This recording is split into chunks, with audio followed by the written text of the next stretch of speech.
হাজার মাইল দূরে একটি মরুভূমি অঞ্চল। হঠাৎ আকাশে আগুনের রেখা এবং কয়েক মিনিটের মধ্যেই ইসরায়েলের আকাশে বিপদের সাইরেন বেজে উঠল। প্রশ্নটা তখন সবার মনে একটাই, কিভাবে ইয়েমেনের হুথিরা হাজার মাইল দূর থেকে ইসরায়েলকে আঘাত করল? আরও অবাক করা বিষয়, ইসরায়েলের শক্তিশালী আয়রন ডোম, ডেভিড স্লিং এবং অ্যারো ডিফেন্স সিস্টেম থাকা সত্ত্বেও এই মিসাইলগুলো কিভাবে প্রতিরক্ষা ভেদ করল? এই ঘটনার পেছনে রয়েছে এক নতুন ধরনের অস্ত্র, একটি আধুনিক হাইপারসনিক মিসাইল যার নাম প্যালেস্টাইন 2।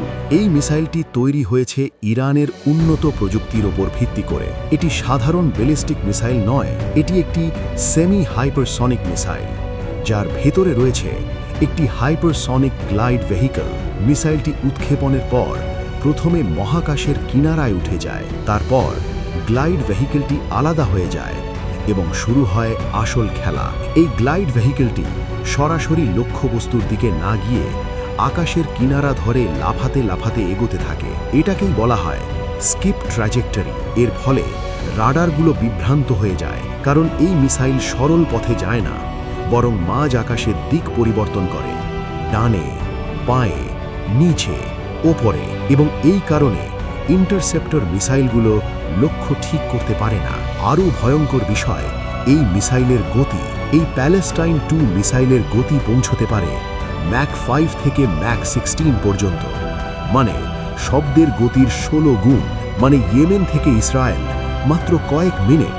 ইসরায়েলের প্রতিরক্ষা ব্যবস্থার প্রতিক্রিয়া জানানোর সময়ই থাকে না। ইসরায়েলের প্রতিরক্ষা ব্যবস্থা 3 স্তরের। প্রথম স্তর অ্যারো মিসাইল ডিফেন্স, দ্বিতীয় স্তর ডেভিড স্লিং, আর তৃতীয় স্তর আয়রন ডোম।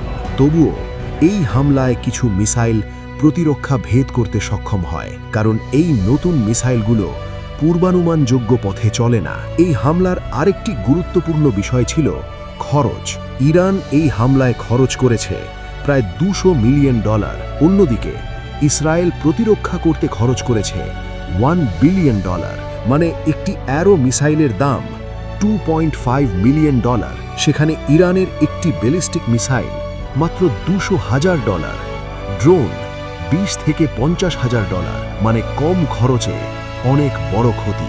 এই ঘটনাটি বিশ্বকে একটি বড় বার্তা দিয়েছে। হুথি বিদ্রোহীদের হাতে হাইপারসনিক মিসাইল মধ্যপ্রাচ্যের নিরাপত্তার জন্য এক বিশাল হুমকি। যুদ্ধের প্রযুক্তি দ্রুত বদলাচ্ছে, আর প্রতিরক্ষা ব্যবস্থাও এখন নতুন চ্যালেঞ্জের মুখে। এটাই ভবিষ্যতের যুদ্ধ, দ্রুত, নীরব এবং আরও ভয়ঙ্কর।